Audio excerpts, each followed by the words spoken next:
Good evening, ladies and gentlemen, and welcome to the City of Glendale Civil Service Commission regular meeting of February 11, 2009. Could we have roll call, please, Ms. Torres? Commissioner Devine? Here. Commissioner Manukian? Here. Chair Gantis? Present. And for the record, Commissioner Abkarian and Commissioner Coleman are absent. Thank you. What is next, please? Minutes? Okay, we have minutes from the meeting of January 28, 2009. Move to approve without dispense from reading. I'm going to have to surrender the chair if I'm not. Can Mr. Devine second it if he's going to abstain? Because I was not here. that's my point. I'm asking our counsel. If he has not reviewed the minutes and has to abstain, and you don't have a quorum that can carry these minutes, or I should say, you have the majority of the quorum that can carry the minutes, I would recommend you put them over to the next meeting. Well, we can carry the minutes, but I need a second. I can pass the gavel to That's second. what I'm going to do. I will pass the gavel to Mr. Devine and second the motion to approve the minutes as read. Mr. Devine now controls at least control it. this portion of the meeting. Roll call. Roll call. Commissioner Devine? Abstain. Commissioner Manukian? Yes. Chair Gantis? Yes. What is next? Oral communications. This is discussion is limited to items not a part of this agenda. Each speaker is limited to 5 minutes. The Commission may question the speaker, but there will be no debate or decision. I have no cards. Does anybody wish to address the Commission on a matter not on the agenda? Seeing nobody, I declare oral communications closed. What is next? Recruitment and examination status report. Mr. Doyle. Mr. Chair, members of the Commission, you have before you the recruitment and examination status report indicating the recruitment activity amongst my staff. You'll notice that this list has shrunk significantly as we are on a semi-permanent hiring freeze for most of our positions. The limited activity you do see are selective positions that have been technically unfrozen by City Manager's office, but for the most part it has slowed down tremendously. You do see some activity in water, power, community development, some of those departments which are not general fund. But for the most part, once again, it's a much shorter list than you're accustomed to seeing. I note we have a total of 45 processes. I think I said this is the last meeting. I remember us having as little as 75 and over 100 on many, many occasions. So we are definitely in a downward mode. I have one question, Mr. Doyle or Mr. Howard. Are we hiring a second deputy city attorney for code enforcement, or are we having to replace ours? Mr. Chairman, members of the Civil Service Commission, we are replacing the Deputy City Attorney in Code Enforcement. She has been tapped by Department of Water and Power to replace Steve Linz. Steve Linz was, I'll call it a promotion. He may view it that way. He's now the Assistant General Manager of Supply on the electric side of GWP, so he is now overworking in a non-lawyer, non-legal position. Smart guy. Christine Godinez has now assumed his role as she's the Senior Assistant City Attorney, GWP, and that opened up the vacancy. GWP definitely has the work that necessitates two attorneys. Ms. Martirosian is now going over there as GWP attorney, so hence the vacancy that is being filled. So it is not another position, it is filling a vacant position. Thank you. Any other questions? No action. What is next? Eligible list established. Mr. Doyle. Mr. Chair, members of the Commission, you see our lists of that have been established since our last Commission meeting. As you can see, again, an indication of reduced recruitment activity. We have 3 lists. One of them is promotional open. The remaining 2 are open. As is customary, we have the number of applications received as well as those that made it onto the eligible list. You'll note that we do have the Director of Information Services process on there, which did conclude within the last few weeks, and we had what I would say a pretty successful recruitment process with that, and it was handled in-house, and we ended up with a list of 4 candidates. So we hope to hire someone from that group of candidates. Terrific. There's no action required. What is next? Consideration of amendments to the civil service rules. Okay, as I understand it, Mr. Howard and Mr. Doyle, we are going to consider cleanup, administrative changes, and other amendments to Rules 1 through 10, and we can either discuss, give direction, or indeed we've noticed approval or some action on any rule changes. Is that correct? That is correct. Mr. Doyle, did you want to update us on this? We're going to consider one of them and accept a motion to continue the rest. Is that it? That's correct. I've had contact with the Chair Carrion, and he requested that this item be deferred for a few months, and that instead to focus on one of these amendments this evening that has somewhat of a pending nature to it, and that is number 22 amongst this list of rule amendments. So if that's the pleasure of the commission, I can go into just what is involved in Amendment 22, and we can have discussion on that. Would you do that, please? Sure. Members of the commission, Amendment number 22 is an amendment which would remove the requirement that an employee be passed on probation prior to them being considered for either a similar qualifications transfer or a lower qualifications transfer.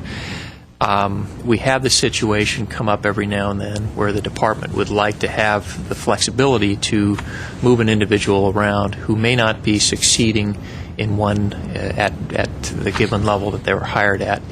The current rule the current set of rules requires that in order to be considered for a similar qualifications transfer or a lower qualifications transfer, that an employee be off probation and that they will have attained permanent status.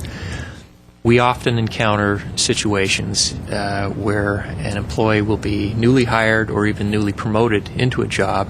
They'll be on probation, and for all intents and purposes, they might be failing in that position, yet they would be more than suitable at another level, usually something much lower.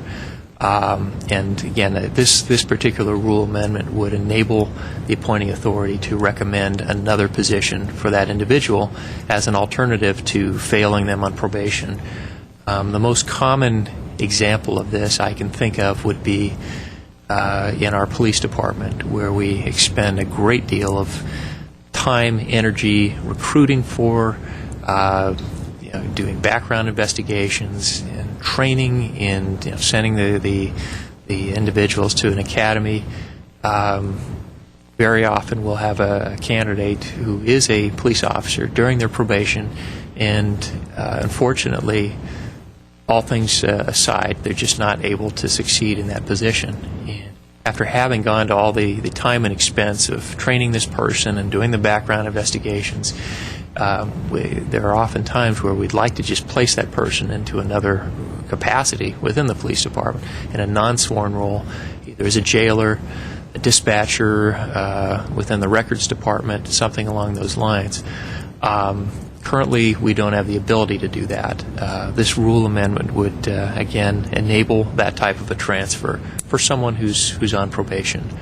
I mentioned the police example, but this sort of thing has come up before in other departments where, again, this would enable departments a little more flexibility and also really give someone a second shot at succeeding in another capacity within that particular department.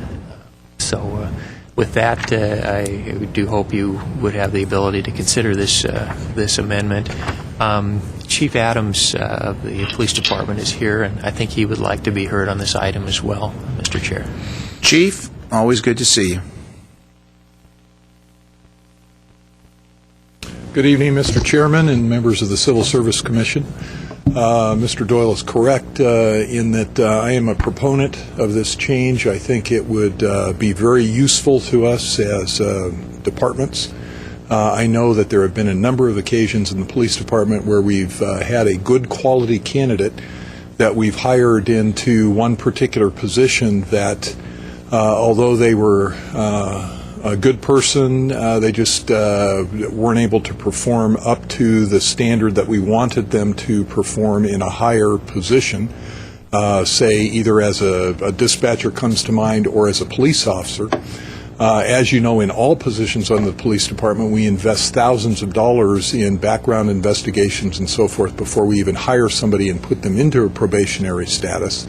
And if the person has the qualities of a good employee but just isn't doing well in the particular position that they are in, we'd like the ability to try them in another position and restart their probation, if you will, if they would voluntarily accept the move or the transfer from that higher position into the lower position.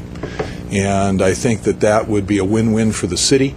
We've seen that kind of happen in an odd way, where right now, without this rule change, what has to happen if somebody wants to do that is they have to resign for all intents and purposes or be let go for unsuccessful completion of their probation, and then sometimes we would have to hire them back as like an hourly, and then they have to wait for a promotional process and apply and go through that process and so forth, and then we've got to repeat the background, and it just seems to be a very cumbersome process where if we've already got somebody that we believe would be a good fit in another area, we'd like the flexibility to be able to move them into that area and hopefully save the city some money and make it a win-win for everybody concerned. The operative word of this was the voluntary. This is something that the employee would have to voluntarily agree to. We're not going to be able to say, well, gee, you're not succeeding even though you're in probation, so we're going to move you over there. It's a voluntary thing. He can choose to say he's being told he's not successful.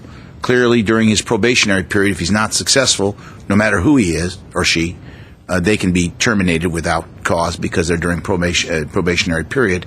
So, but they're given, this allows them another option to say, look, you're a great person, you're not making it there. We're going to give you an option to go into this and be able to apply for a similar qualifications transfer, which, if I'm not correct, Matt, does come to us for approval? That is correct. So in any type of situation, it will come to us, and we can be addressed by the applicant, we can be addressed by the head of the appointing authority, you, and anybody else that wants to address that particular thing. That's correct. Am I correct on that? Yes. What was the purpose, either you or Mr. Howard, now that we have his vast knowledge here, what was the purpose of this in the first place, requiring them to be off of probation, the rule, or do we know? Mr. Chair, I really couldn't say. This is how the rule has been in place for many, many years, and I think it would probably fall under the idea that someone being considered for any type of transfer ought to have proven themselves in some capacity, and I think the assumption was that you're not really you don't really know the candidate well until they've completed their probation and they've attained some permanent status. But that part of it just sort of defeats the whole purpose of what we would say some great opportunities for successful placement elsewhere in the organization. Mr. Mnookin. I mean, as far as my opinion, just common sense. Unless, Scott, do you see any problems with this? I mean, that's the only area that Legally? Yeah. No, it's the key provision is that it is voluntary between the employer and the employee, and by making it voluntary, there is no legal issue. Yeah. No. And As far as I'm concerned, I mean, it's common sense, and I'd be ready to support it. And Mr. Chair, truly, the best safeguard to this is the fact that when they get placed in the new position, they would have to serve a new probationary period, and if they don't fail, or if they fail in that capacity, then that's probably going to be the end of it.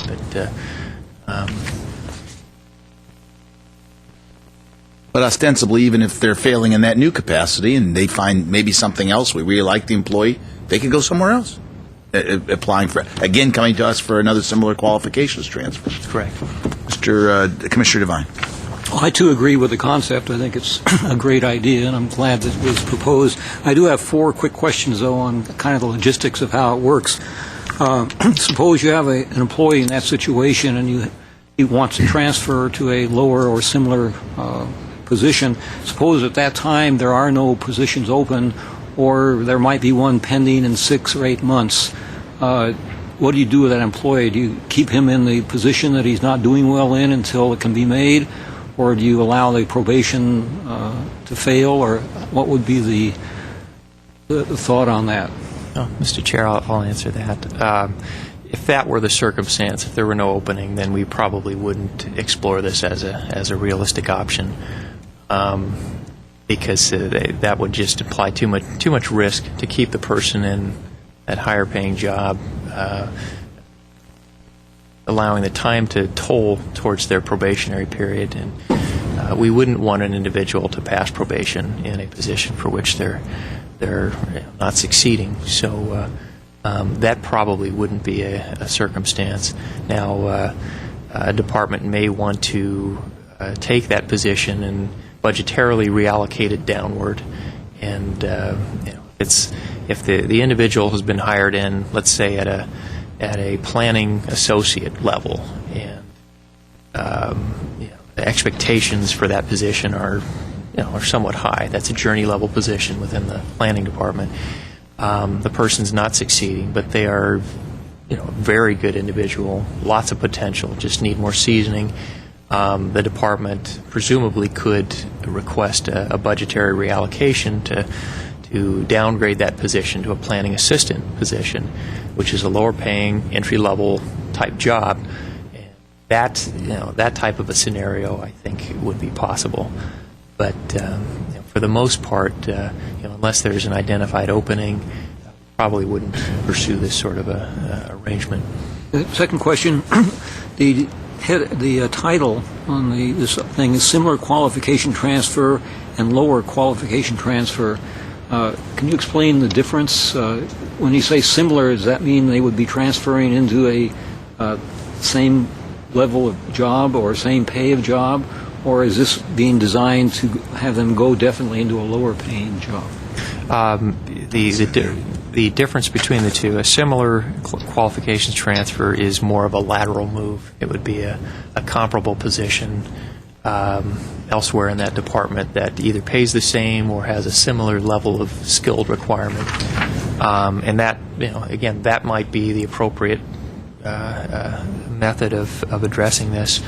A lower qualifications transfer is just that. It's taking them and putting them to a position that's lower within that series. Again, this change then would allow them to go into a lateral transfer at the same salary or a lower one. Yes. Wouldn't be confined to just going to a lower one. That is correct. It would be to do both transactions in a similar way. And once again, the safeguard is that they would have to pass probation in that new job title, even if it is at the same level as their But they're not going to be Y-rated on this transfer, though. In other words, if it's a lower qualification, they take the salary of the job, not the same salary they had, correct? That's correct. They would go down in salary. But again, they could stay at the same salary if they do a lateral. Similar qualifications transfer. Right. Well, it may not be the same one. It would be the salary of that job, even if that were a lower salary job. Am I correct? Yes. I mean, but it could be that the range of both of them. Excuse me, I just wanted to clarify. Is that okay? Yeah, sure. Okay. If the range is, let's say, the range is 3,000 to 5,000 in the old one, and 4,000 to 6,000 in the new one, they could go in at 4, even if they were at 3, or what's it? No, that would not be allowed, because that would be a higher paying. I'm sorry. Okay. Paying job. So this would be one that basically the salary is going to be the same. Similar. Yeah, on the same. similar. If you look under item 3A within the body of that language, I see. employee requesting similar qualification transfer may not transfer to a position which is more than 1% above the top salary step for which they request the transfer. So we're looking at top steps of those two positions. Again, for the circumstance we're talking about here, in most cases we're going to be talking about lower qualifications transfers. And again, all of these will be coming to you. And once again, the safeguard is that you have to pass probation in that job. Okay. How many times do you envision this happening? Let's say he starts out at this position, doesn't do well, they transfer him laterally or to a lower position. In that new position, he has similar problems. Can they go through another iteration and have him go to another job, or can this go on forever, or you envision some sort of limit on this? I'm not. I can't imagine it going on through more than one iteration. If the individual is truly a good person, and let's use the example of police, someone with a super clean background, good, ethical, honest individual who we just don't want to see lost, I could see perhaps the attempt to place them in the jail. If that doesn't work, then maybe dispatch, something like that. Any more than twice, I would think that we would come to the collective opinion that Not a problem. this is not going to work. Okay. Now, last question. I'm kind of confused. Again, under this section, item number 4 says approval of the Civil Service Commission. Says if approved by the Commission, the employee must successfully complete the prescribed probationary period for their new classification. Correct. So I'm not quite sure how that works with the ability of the department to just go ahead and allow the lateral or the lower transfer. Do we still get involved? Yes, all of these would come before you.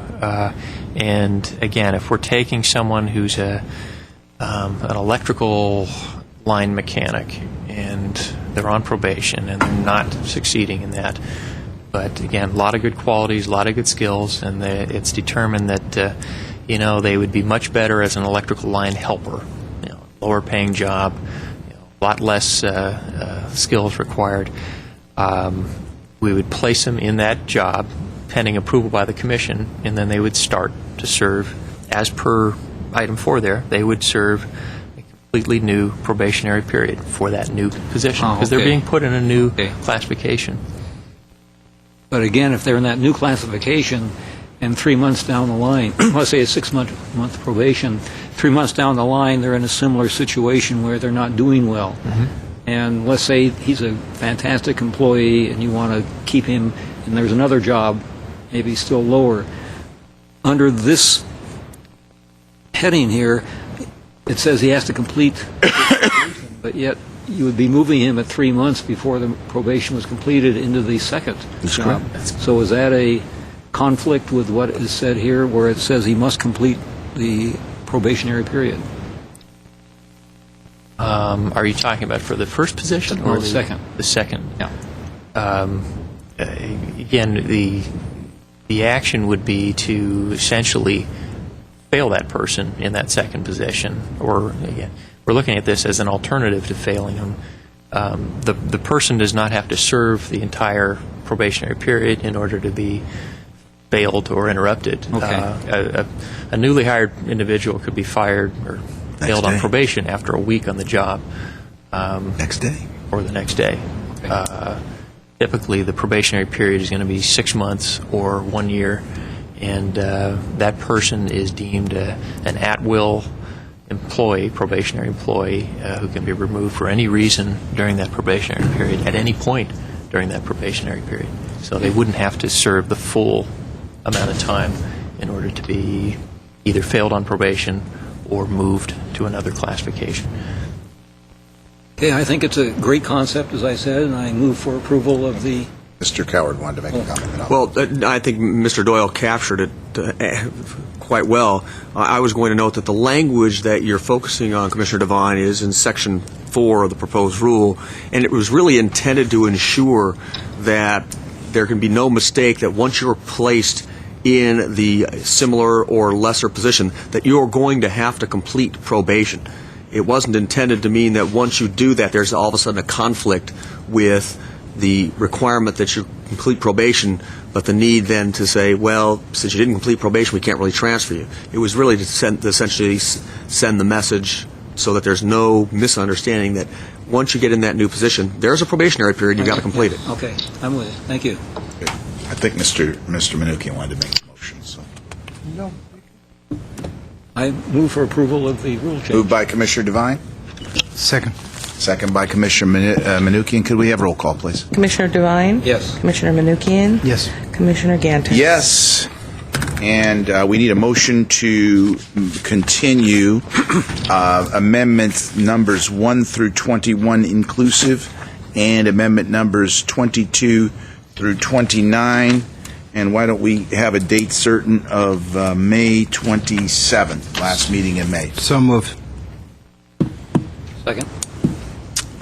Roll call, please. Commissioner Devine? Yes. Commissioner Manukian? Yes. Commissioner Gantis? Yes. What is next? Mr. Agenda Chair. forecast. Oh. Now, I'm going to clarify, but just before we move on.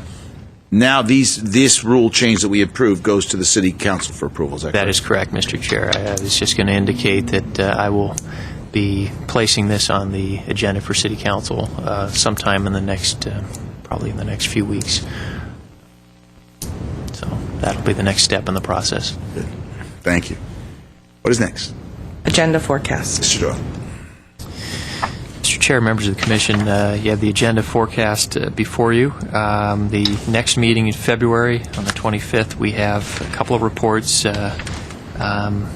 anticipation, we'll do the mid-year report on hourly employment. We also have our regular report on advertising budget expenditures for the second quarter of the 08-09 fiscal year. And we have Ms. Varpetian from the Attorney's Office working up a brief report on, this is as per the Chair's request, a brief report on really what the Commission's role would be in approving advertising budget.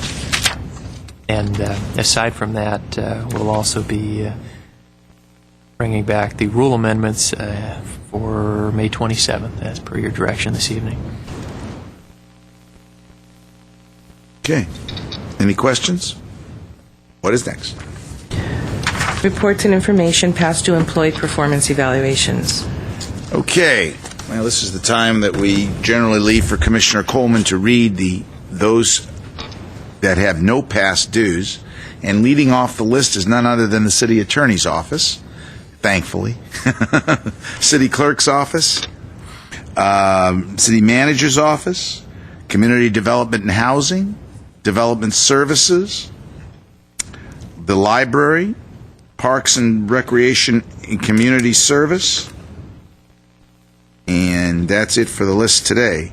We have, out of 1,783 salaried employees, we have a total of 13 notices that are outstanding, and of those 10 are first notices. So we're really moving forward on keeping these evaluations up to date, and we're very proud of these departments that I've read that had no past due performance evaluations. What is next? Any questions? What is next? Civil Service Commission and staff comments. Anybody have any comments?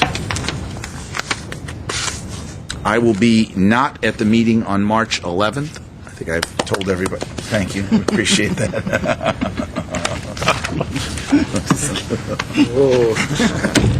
Tough crowd. I keep you guys on your Tough crowd. Thank you, Art. I'm glad We somebody. love you anyways.